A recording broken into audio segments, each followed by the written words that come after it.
환자의 피부 타입이라든지 성질, 두께, 늘어나는 정도, 사용할 수 있는 재료, 환자의 특성, 환자가 원하는 모습, 이런 것들이 다 판단이 되어서 수술을 해야 되는데, 이런 기본기만 지켜줘도 아주 만족스러운 결과를 가질 수 있는데요.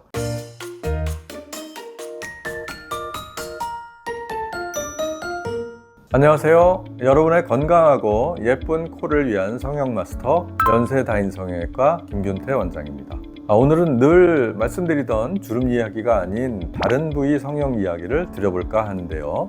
많은 분들이 요즘은 성형으로 잘 쳐주지도 않는다는 부위가 두 곳이 있는데 바로 눈 성형과 코 성형이죠. 오늘은 코 성형에 대한 이야기 중에서 코 재수술에 대해서 알아보도록 하겠습니다. 성형에 대한 관심이 높아지면서 여러 가지 정보를 얻기 위해서 성형 커뮤니티나 카페 등을 찾아보면 코 성형은 3번 정도는 해야 완성이 된다, 이런 이야기를 하는 분도 있는데요. 왜 이런 말이 나오게 되었을까요? 이 얘기에 답변을 드리기에 앞서 코 성형은 재수술이 왜 그렇게 많을까요? 우선 코 성형의 재수술이 왜 그렇게 많은지부터 말씀을 드려볼까 합니다. 제가 서두에서도 말씀드렸듯이 눈 성형, 코 성형은 거의 한 세트로 묶이면서 기본적인 수술이 되었습니다. 하지만 눈에 비해서 코 성형은 사실 그렇게 쉬운 수술은 아닙니다. 코의 구조가 생각보다 그렇게 단순하지는 않기 때문인데요. 일단 코는 뼈와 연골 같은 조직과 이 부드러운 연부 조직이 함께 있는 부위입니다. 그리고 코의 모양을 결정하는 연부 조직도 그 안을 살펴보면 피부와 점막 이런 것들로 구성이 되어 있기도 하고, 또한 이런 조직들의 특성에 대해서 제대로 알고 수술을 진행해야 되고, 또 요즘은 실리콘 보형물을 비롯해서 무보형물, 자가늑연골, 기증늑연골, 귀형골, 이런 다양한 보형물들을 이용해서 수술을 진행하기 때문에 한치의 실수가 부작용이나 어색함 등으로 나타날 수가 있는 것이죠. 또 코는 얼굴의 정중앙에 위치해 있다 보니까 조금만 축이 삐뚤어지거나 어긋나게 되면 굉장히 어색해 보이고 티가 많이 나게 돼 보이는데요. 이럴 때 코 재수술을 생각하시는 경우가 많습니다.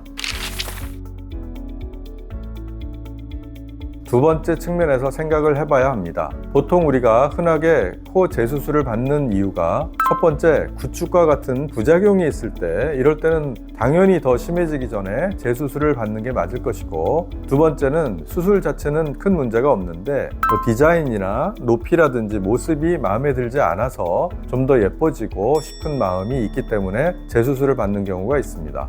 모든 경우가 다 그런 것은 아니지만, 세 번째, 재수술에 가장 마음에 드는 코 모양이 나올 수 있는데요. 그중 하나가 이 복코이신 분들이 얄싹한 코끝을 갖고 싶은데 코의 볼륨을 한 번에 수술로 완벽하게 제거해주면 좋은데, 한 번에 줄일 수 있는 피부의 두께라든지 이런 것들이 어느 정도 한계가 있을 수밖에 없어서 남들이 보면 자연스럽게 되었다고 하지만 내 마음에는 더 줄이고 싶은 그런 욕심이 들게 마련이거든요. 이때에는 약 6개월에서 1년 정도 회복 기간을 거친 뒤에 재수술을 하게 되면 내가 원했던 코끝의 모양을 어느 정도 완성을 할 수 있는 경우가 생기기도 합니다. 그리고 반대로 피부가 너무 얇아서 삽입된 보형물의 모양이 그대로 비쳐 보이는 경우, 첫 수술 이후 보형물이 삽입된 부위에 내 면역 반응으로 인해서 피막이라는 게 생기게 되는데, 이로 인해서 피부가 두꺼워진 것이 오히려 전화위복으로 훨씬 더 자연스럽게 재수술이 되는 경우가 있을 수가 있습니다. 아마도 한 분 한 분 겪으시는 게 다 다르시다 보니 이런 전화위복이 되는 상황을 겪으신 분들도 계실 테고, 이런 분들의 이야기가 와전이 되어서 코 성형은 3번 정도는 받아야 된다, 이런 말들이 생긴 게 아닐까 생각합니다. 눈 성형, 코 성형의 재수술도 굉장히 많은 경험을 가지고 있기는 하지만, 재수술을 진행할 때마다 이런 환자분들은 첫 수술 때 이런 부분을만 잘했어도 굳이 재수술을 할 필요가 없었을 텐데 하고 아쉬운 부분들이 있습니다. 우선 모든 성형 부위에 있어서 가장 기본이 되는 수술 계획입니다.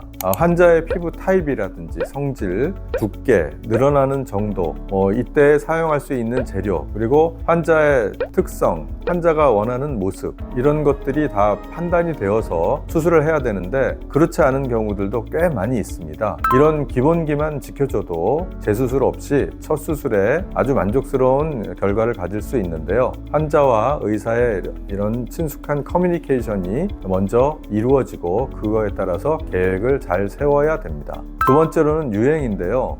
그 시대의 유행을 너무 따라가다 보면 몇 년 지나 유행이 바뀌었을 때 또 이미지가 마음에 들지 않는 경우가 생길 수 있고 유행에 뒤처진 좀 촌스러운 이미지가 될 수도 있는데요.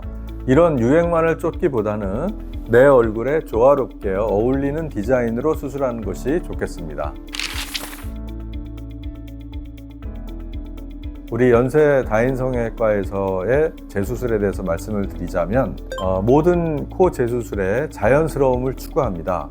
코의 디자인이 너무 높다 또는 코끝이 너무 부자연스럽다, 티가 많이 난다, 이런 분들이 많이 오시거든요. 그래서 지금보다는 훨씬 더 자연스럽게, 그리고 수술 안 한 듯이 그런 것들을 원하는 분들이 많이 수술을 받으러 오십니다.